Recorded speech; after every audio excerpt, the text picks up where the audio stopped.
Et yo l'équipe, aujourd'hui je vous présente un produit de chez Terrafourmi, très bien emballé d'ailleurs, et sachez d'ailleurs pour précision que j'ai reçu ce nid gratuitement, et que je n'étais pas obligé du tout d'en faire une vidéo, mais j'ai décidé de vous présenter le produit parce qu'il est vraiment atypique, et franchement je me suis dit que c'était très intéressant de vous montrer justement cette nouveauté sur le site de Terrafourmi. D'ailleurs, pour information, Terrafourmi a changé son site, ce n'est plus l'ancien site, il a un nouveau site que je vous mettrai dans la description. Comme vous le voyez, je n'aurai pas assez de contenu dans cette vidéo avec uniquement le nid, donc j'ai décidé de vous filmer les Camponotus bellus qu'on verra en seconde partie de vidéo. D'habitude, c'est vraiment pas évident de vous les filmer parce qu'il y a énormément de condensations, bien qu'il n'y ait plus de réserve, mais il y a tellement d'ouvrières maintenant et de couvains que vous connaissez la suite. Pour en revenir au nid, justement c'est une nouveauté avec pas mal d'innovations chez Terrafourmi, on vous remarque directement ces aimants notamment qui permettent d'enlever cette vitre, chose qui n'était pas le cas avant dans les produits, donc ça c'est vraiment une très bonne chose, comme ça on peut réutiliser celui-ci lorsqu'on change de colonie, lorsque la colonie passe dans un autre nid, etc. Donc franchement ça c'est vraiment une très bonne chose, je pense que ça va ravir plusieurs personnes parce qu'effectivement lors de discussions, beaucoup m'avaient déjà dit que c'était une problématique le fait de ne pas pouvoir ouvrir facilement, qu'il fallait forcément creuser les joints pour enlever la vitre par la suite, ça abîmait le produit, etc. Bref, maintenant, ça permet justement de faire ces modifications, ce nettoyage plus facilement. En termes d'esthétique, c'est vrai que j'ai fait une vanne sur le nid, j'ai dit que ça ressemblait à une pierre tombale, mais c'est une boutade, c'est parce qu'on était proche d'Halloween et je me suis dit bon, c'est l'occasion de faire une petite blague avec et peut-être même un titre accrocheur. Ce n'est pas du tout l'idée, j'imagine. Moi je vois très bien ça dans le style aussi d'une fenêtre dans un style un peu médiéval ou sur un château. Vous voyez un peu, il y avait des petites fenêtres de ce style. Et donc là forcément on a incrusté une fourmilière à l'intérieur. Personnellement, je suis très satisfait de ce produit et vraiment étonné lors de la réception. En fait, ça pèse quand même 7-8 kg facile, je pense. Et en plus de ça, mine de rien, c'est très esthétique en fait. On n'a pas uniquement une fourmilière avec pour but de tenir une fourmi dedans et une colonie, enfin vous comprenez un peu l'idée.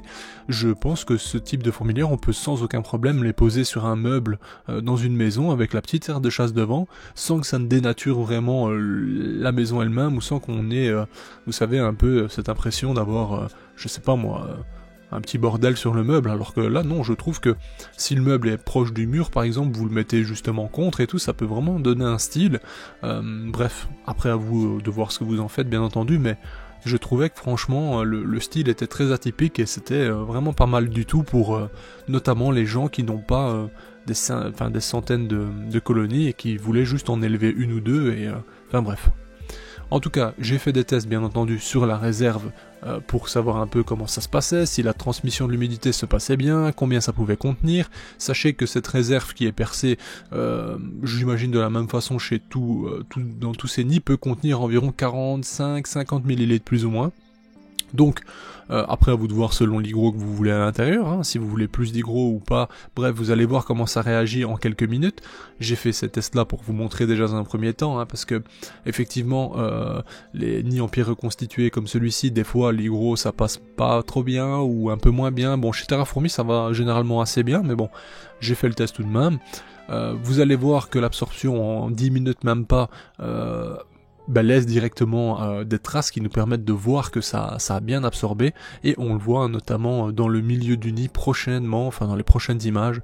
Donc j'ai mis 2 fois cette seringue de 20 ml ainsi qu'une petite partie, on est vraiment arrivé sur 50 ml environ. Ça c'est que des petites précisions, ça n'a, enfin voilà, je me doute que pour certains vous en foutez, mais je me disais que c'était intéressant de savoir exactement. Alors bien entendu avec ce nid on a cette aire de chasse, ça c'est aussi un avis tranché sur Terrafourmi. Je sais que vous êtes beaucoup à me dire que malheureusement on n'a pas de place pour faire des décorations, pour mettre des abreuvoirs, etc. Il est vrai que c'est pas pratique, il faut s'adapter et faire ça différemment, mais bon, ça peut servir également d'air de chasse pour y mettre juste un tube, une première fondation, etc. Ça peut marcher aussi comme ça, bref.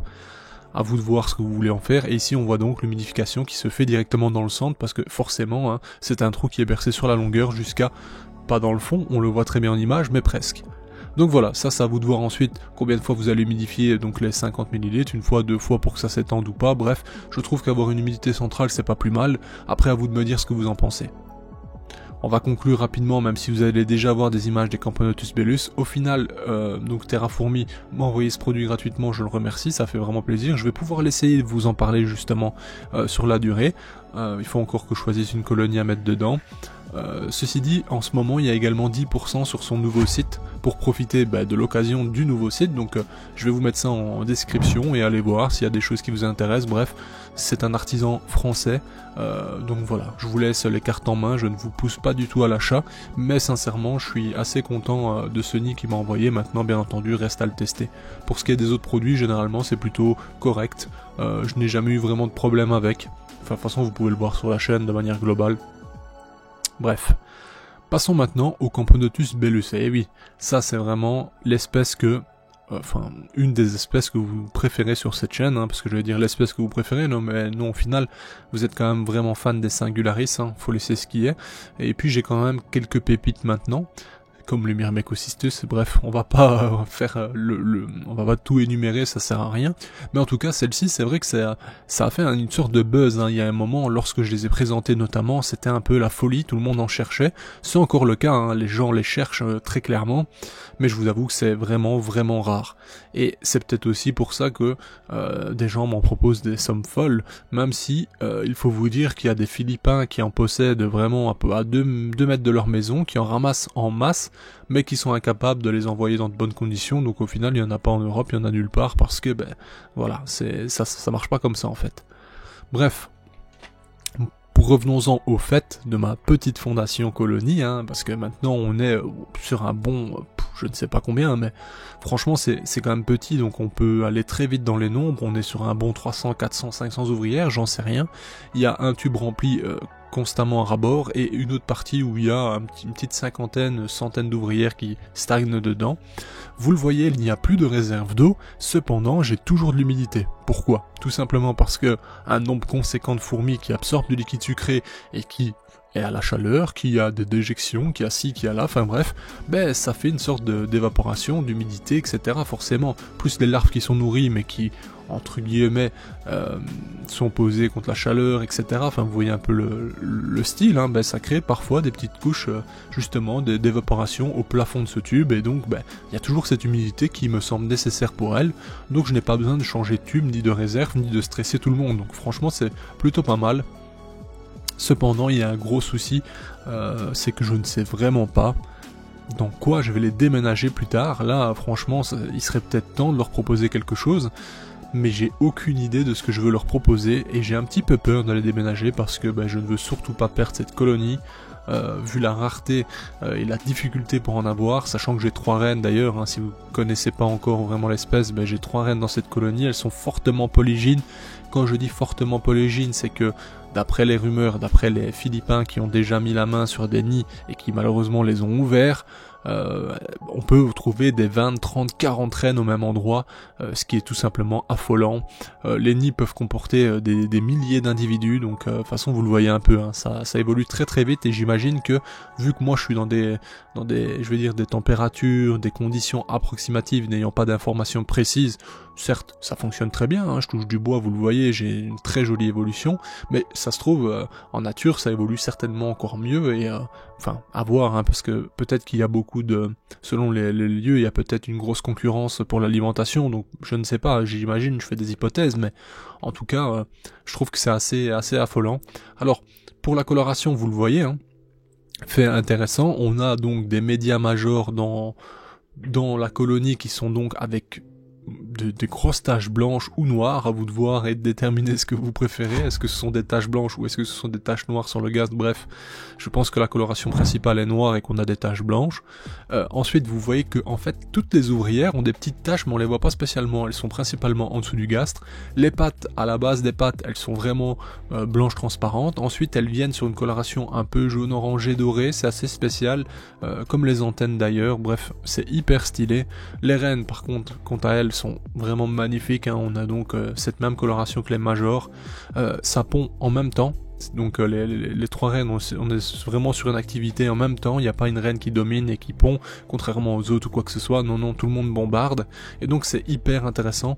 Il y a plein d'hypothèses, plein de spéculations qu'on pourrait faire à leur sujet, quant à la reproduction d'ailleurs, comment ça se passe, bref, franchement c'est affaire à suivre, c'est une colonie que je compte pas vendre en ce moment, clairement, donc voilà, on va encore les voir grandir, et maintenant j'hésite, je cogite un peu pour savoir qu'est-ce que je veux leur proposer, qu'est-ce qui serait vraiment adapté. Franchement, je ne sais pas. C'est la réflexion, n'hésitez pas à me faire des suggestions en commentaire. Peut-être que certains d'entre vous ont de super idées, je ne sais pas. Sur ce, je vous dis à bientôt parce que nous sommes sur la fin de la vidéo, j'espère en tout cas qu'elle vous a plu. Encore merci à Terraformi pour son nid, je vais le tester, je ferai forcément des retours là-dessus, ça fait plaisir. On se dit à bientôt l'équipe, prenez soin de vos proches et de vos familles, n'hésitez pas à me faire des cadeaux pour Noël aussi, non je rigole. Sur ce, à bientôt l'équipe, bye.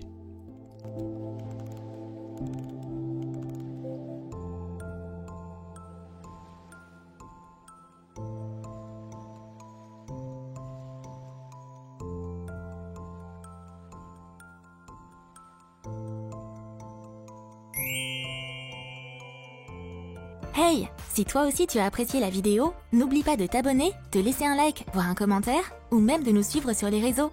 Merci et à bientôt l'équipe.